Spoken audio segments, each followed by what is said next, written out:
Hello again, it's Mr. Churchill signing in for today's reading, September 21st, 1 Corinthians 6, Lawsuits and Injustice,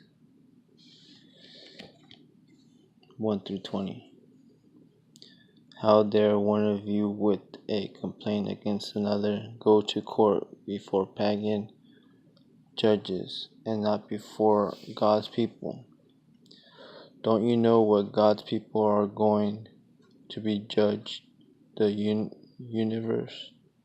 If you are going to judge the universe, you are incompetent to judge these minor matters. Don't you know that we will judge angels, not to mention affairs of everyday lives?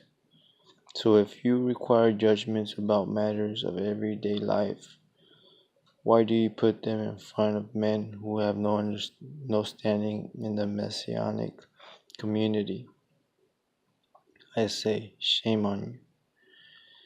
Can it be that there isn't one person among you wise enough to be able to settle a dispute between brothers?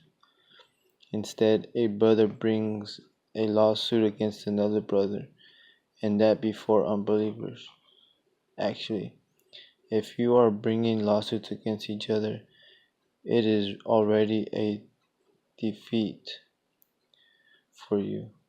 Why not rather be wrong? Why not rather be cheated? Instead, you yourself wrong and cheat, and you do it to your own brothers. Don't you know that unrighteous people will have no shame in the kingdom of God?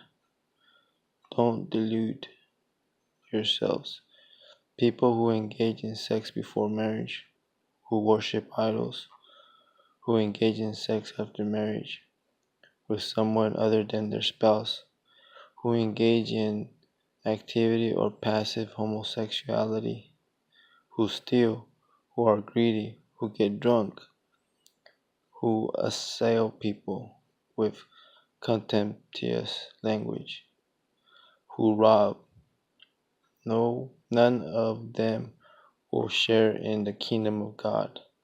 Some of you used to do these things, but you have cleansed yourself. You have been set apart for God. You have come to be counted righteous through the power of the Lord Yeshua the Messiah and the Spirit of our God. You say, for me, everything is permitted. Maybe, but not everything is helpful. For me, everything is permitted. Maybe, but as far as I am concerned, I am not going to let anything gain control over me. Food is meant for the stomach, and the stomach for food. Maybe, but God will put an end to both of them. Anyhow, the body is not meant for sexual immorality, but for the Lord, and the Lord is for the body. God raised up Lord, and he will raise us up too by his power.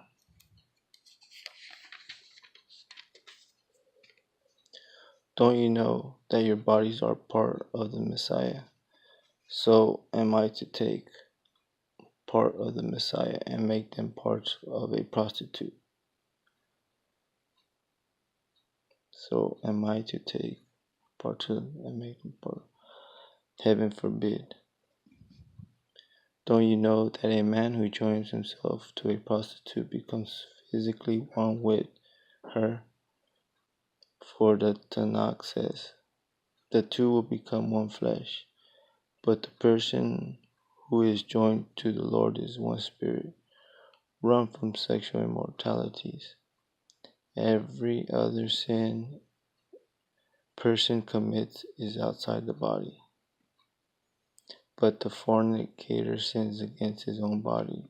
Or don't you know that your body is a temple for the Ruach HaKodesh who lives inside you, whom you received from God? The fact is, you don't belong to yourselves, for you were bought at a price. So use your bodies to glorify God.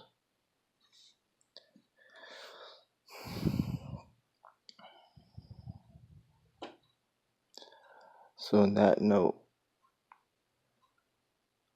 um, let God talk to you in His way of your understanding. I'm signing off, Mr. Tertius.